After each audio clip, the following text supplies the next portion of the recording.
وہ آپ کا مذہب ہے، مذہب اپنے گھر میں رکھیے۔ کس نے کہہ دیا مذہب کو ہم اپنے گھر میں رکھیں گے؟ مذہب ہماری زندگی میں رہتا ہے۔ جب تک زندگی رہے گی مذہب رہے گا، اگر مذہب نہیں ہے تو زندگی کس کام کی؟ زندگی کس کام کی؟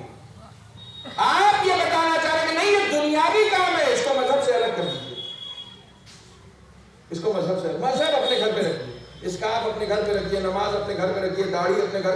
مولانا داڑھی نہیں رکھ سکتے، اچھا تو پھر خدا اگاتا ہی نہیں۔ جو لوگ یہ کہتے ہیں نا نہیں کر سکتے، وہ اس کے نظام پہ سوال اٹھاتے ہیں۔ دیکھ تو نے تو کہا ہے کہ میں ایسا کروں، لیکن یہ منع کر رہا، اب اس کی مانوں یا تیری مانوں؟ وہ بھی جواب دیتا ہے جس کو مانتا ہے اس کی مان لے۔ صلوات بر محمد و آل محمد۔ جس کو مانتا ہے اس کی مان لے، مجھے مانتا ہے میری مان۔ جو ڈٹ جاتے ہیں وہ ڈٹ جاتے ہیں۔ ان الذین قالوا ربنا اللہ ثم استقاموا تتنزل علیہم الملائکہ الا تخافوا ولا تحزنوا وابشروا بالجنۃ التي کنتم توعدون۔ جن لوگوں نے کہا کہ ہمارا رب اللہ ہے، اس کے بعد ڈٹ گئے۔ قرآن کہتا ہے ہمیں کوئی ہلا نہیں سکتا، وہ ڈٹ گئے، وہ ڈٹ گئے۔ آج ہی ہمارے مولانا مثال دے رہے تھے کہ اب یہاں بھی یہ شرم کیجیاں آ گئی ہیں اسکولوں میں اور کالجز میں کہ اس کا اتاریے۔ ایک لڑکی کو باہر کھڑا کر دیا، پورے دن بھر کھڑا رکھا، وہ بھی کھڑی رہی کہ کھڑے رہنا گوارا ہے، بدحجابی اور بے حجابی گوارا نہیں ہے۔ سبحان اللہ، سبحان اللہ۔ جب وہ ڈٹ گئی تو اسکول نرم ہو گیا۔ ہمارے اوپر دنیا سختی اس لیے کرتی ہے کیونکہ ہم بندگی میں اسٹرانگ نہیں ہیں۔ جب ہم بندگی میں اسٹرانگ ہو جاتے ہیں، ڈٹ جاتے ہیں نا، جب خمینی ڈٹ گئے تو شاہ حکومت سمیت بھاگ گیا۔ ڈٹنے کی ضرورت ہوتی ہے، ڈٹنے کی ضرورت ہوتی ہے۔ قرآن کہہ رہا ہے تم ڈٹو، تتنزل علیہم الملائکہ۔ جو لوگ ڈٹے ہیں ان پر ملائکہ نازل ہوتے ہیں، ان کو بشارت دیتے ہیں جنت کی۔ تم ڈٹو تو صحیح، میری بندگی میں نہیں ڈٹو گے، کس کی بندگی میں ڈٹو گے؟ کس کی بندگی میں ڈٹو گے؟ زہرا مرضیہ کی زندگی تمہارے پاس ہے، حسین کی زندگی تمہارے پاس ہے، علی کی زندگی تمہارے پاس ہے۔ دین اور دنیا کو الگ مت کرو۔ خدا بند عالم نے اس دنیا میں بھیجا ہے، نظام دین کا عطا کیا ہے۔ تم جس نظام کے ماننے والے ہو، دین سیکنڈری نہیں ہونا چاہیے، کوئی پارٹ ٹائم جاب تھوڑی ہے۔ میں ہمیشہ کہتا ہوں کہ بفے سسٹم تھوڑی ہے دین، جو پسند آئے گا وہ لیں گے، جو پسند نہیں آئے گا وہ نہیں لیں گے۔ شادی میں کھانا کھانے کا نہیں، میں تو نان ویجر ہوں، ویج نہیں کھاتا، میں نان ویج کھاتا ہوں، جو مجھے پسند ہے وہی لوں گا۔ نہیں، دین ایک کمپلیٹ پیکج ہے، لینا ہے تو پورا لو، اپنی مرضی سے کہ جو پسند ہوگا وہ چن لیا، جو نہیں پسند ہے وہ نہیں چنا۔ جو لوگ تھک گئے وہ صلوات پڑھیں۔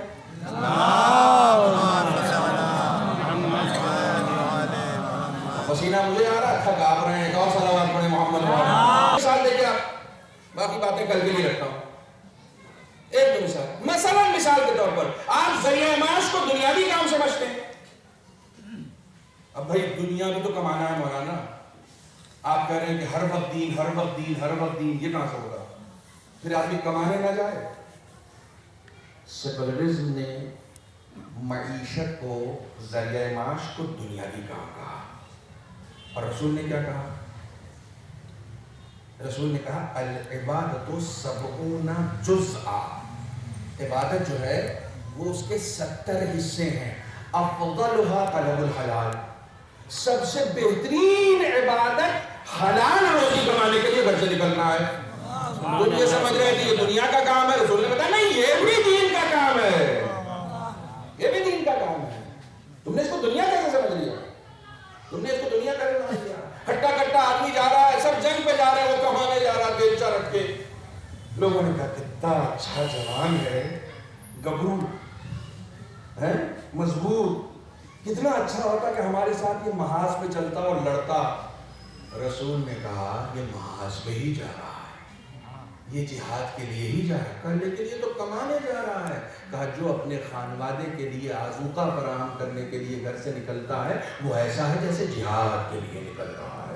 تم کو لگ رہا ہے کہ یہ دنیا کی کام ہے؟ نہیں، دنیا کی کام نہیں ہے، یہ دین کا کام ہے. مسئلہ صرف نیت کا ہے. جناب ابو ذر غفاری سے رسول اکرم صلی اللہ علیہ وآلہ وسلم نے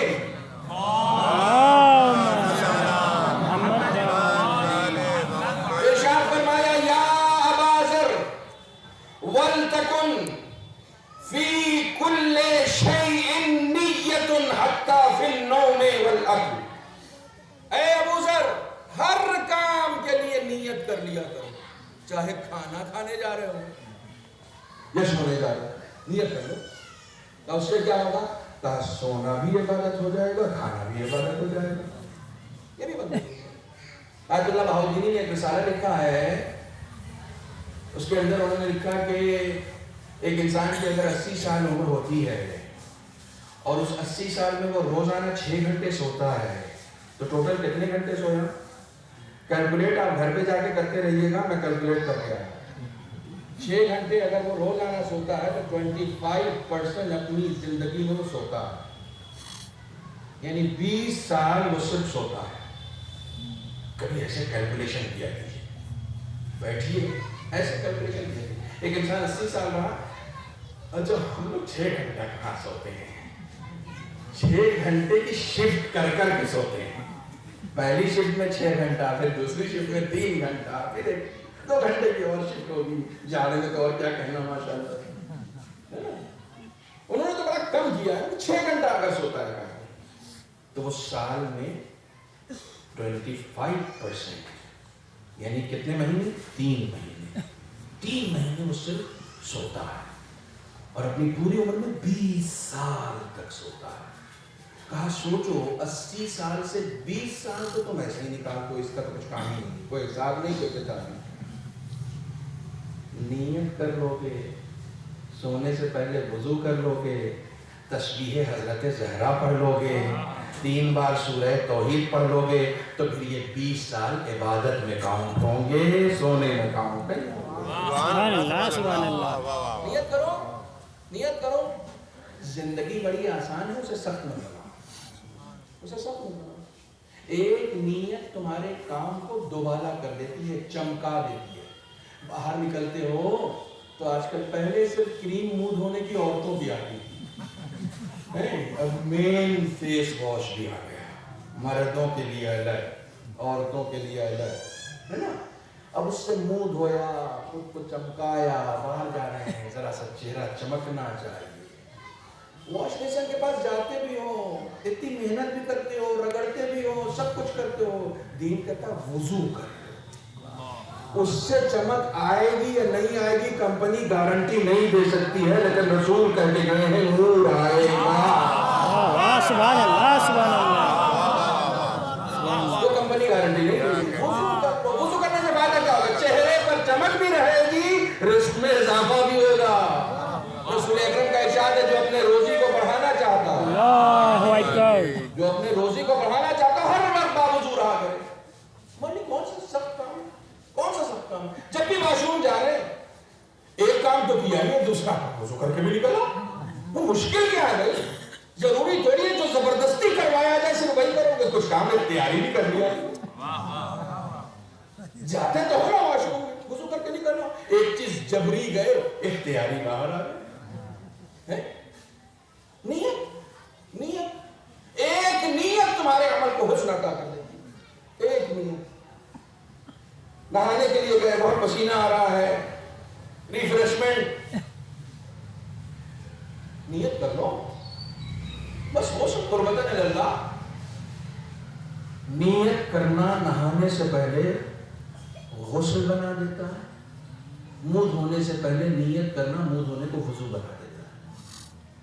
اور اس طریقے سے تمہاری نارمل زندگی بندگی کی زندگی ہے. جو کچھ بھی تم کر رہے ہو نیت کے ساتھ کرو. مثلا 5 منٹ اوپر ہوگا، اس سے زیادہ نہیں ہوگا. ورزش، ورزش تو خالص دنیاوی کام ہے آپ کے نزدیک. کوئی اگر مارننگ واک کے لیے نکل رہا ہے یا کوئی تھوڑا سا فزیکل ورک آدھا گھنٹہ کر رہا ہے کہ ذرا سا پیک ویک بھی بننے چاہیے، ہے نا، 6 نہیں تو 4-5 جتنے بھی بن جائیں. یہ تو خالص دنیاوی کام ہو گیا نا. مولانا کہنا کہتے ہیں یہ بھی دینی کام ہے، مذہبی کام. دعا کو میں پڑھو. وقوّ جوارحی علی خدمتی، پالنے والے میرے اعضاء و جوارح کو اپنی خدمت کے لیے مضبوط بنا دے. تو وہ آسمان سے ٹپکا کے تو کھانا بھی نہیں کھلاتا. کھانا کھانے کے لیے بھی تم کو محنت کرنی پڑتی ہے، تو باڈی بنانے کے لیے بھی محنت کرنی پڑے گی. لیکن ہاں جب باڈی بنانے جاؤ تو نیت یہ نہ ہو کہ محلے میں چوڑے ہو کے گھومیں گے. نیت یہ ہو کہ باڈی بنائیں گے تو کچھ دین کے کام آئے گی، عبادتوں میں نشاط رہے گی، بیمار نہیں پڑیں گے. خدا عالم کو اہل بیت کو سب سے زیادہ اگر کوئی نوجوان ناپسند ہے تو وہ کاہل نوجوان جس کی صبح ہی 10 بجے ہوگی، ناپسند ہے. اہل بیت کو ایسا نوجوان پسند ہی نہیں. بشاش وقت کا پابند. مجھے بہت خوشی ہوئی ہمارے نوجوانوں نے 2 دن تو بالکل بر وقت نمبر دیا، الحمدللہ. یہ سسٹم ہو جانا چاہیے. اب ہو گیا بھائی، زمانہ گزر گیا. کب تک ہم گھسی پٹی روایتوں کے اسیر بنے رہیں گے؟ ہم ماڈرن زمانے میں آ چکے ہیں. وقت کی قدر کیجئے، وقت کی قدر کیجئے. خدا عالم نے وقت ایک ایسی نعمت ہے جو سب کو برابر دی ہے، سب کو برابر دی ہے. جو اس پر ایمان لایا اس کو بھی اتنی ہی دی ہے، جو ایمان نہیں لایا ہے اس کو بھی اتنی ہی دی ہے. یہ ایک ایسی نہیں. کچھ نعمتیں ہیں جو صرف آپ کو دی ہیں، اس کے سلسلے سے تو سوال ہوگا ہی، لیکن جو کامن ہے اس کے سلسلے سے تو ہوگا ہی. اپنی مجلس کا ایک بڑا پرانا ایکسپیرینس سنا ہوں، یہ اکثر میں سناتا ہوں، بہت سارے لوگوں نے ہو سکتا ہے سن رکھی ہوں، کہ سوال تو بہرحال ہوگا. میں نے ایک جگہ مجلس پڑھی تو ایک نوجوان میرے سامنے آیا اور آنے کے بعد اس نے کہا کہ مولانا آپ نے جو مجلس پڑھی اس سے تو یہ لگ رہا ہے کہ خدا ہم سارا سوال ہم ہی سے کرے. میں نے کہا اگر یہ لگ رہا ہے بیٹا تو پھر میری مجلس کامیاب ہو گئی. میں یہی سمجھانا چاہ رہا تھا کہ سوال تمہیں سے ہوگا اور کسی سے نہیں ہوگا. کہنے لگے ہیں اتنے مولانا تو پڑھ کے گئے تو ان کا کیا ہوگا؟ آپ کہہ رہے ہیں ہمارا کیا ہوگا؟ ہم نے کہا یہ نہیں کہا، ہم نے کہا ہمارا کیا ہوگا، سوال ہم سے ہوگا. کہا پھر ان کا؟ میں نے کہا پھر تو ان کی فکر ہے، ان کو خود اپنی فکر نہیں ہے اور تم کو ان کی فکر ہے. کیا مطلب؟ میں نے کہا جس کی زندگی میں کوئی حساب کتاب ہی نہ ہو اس سے کیسا حساب کتاب؟ وہ تو بے حساب جہنم میں جائے گا نا. حساب کتاب ہونا ان سے ہے جن کی زندگی میں حساب کتاب ہے. کہنے کا مولانا سمجھ میں نہیں آیا، سمجھ میں نہیں آیا. میں نے کہا یہ بتاؤ، ایک باپ جب اپنے بیٹے کو سامان لانے کے لیے بھیجتا ہے تو اس کو پیسے دیتا ہے؟ کہاں دیتا ہے؟ میں نے کہا جب وہ سامان لے کے واپس آتا ہے تو اپنے بیٹے سے حساب لیتا ہے یا پڑوسی کے بچے سے؟ یعنی میرا مجمع پہنچا یا نہیں پہنچا؟ اپنے بیٹے سے حساب لیتا ہے یا پڑوسی کے بچے سے؟ کہا مولانا جسے پیسہ دیا حساب تو اسی سے لے گا نا.